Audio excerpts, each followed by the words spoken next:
Welcome everyone to my channel. In today's video we have issue that with custom lights the reverse did not work, so we were kind of confused what's going on,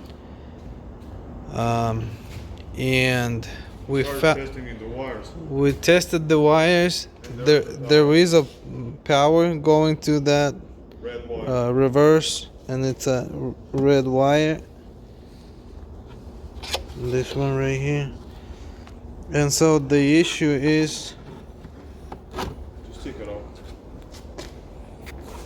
okay, so the issue is right here.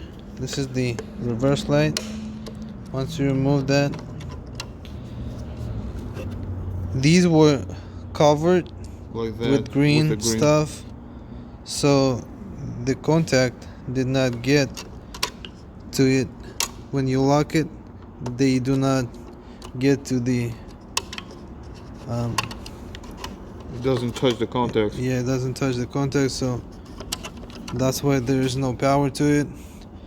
And So we had to scratch and clean up bigger area, yeah, with where the knife the contacts we now scratched it. touching Now the it's touching, and now everything is working.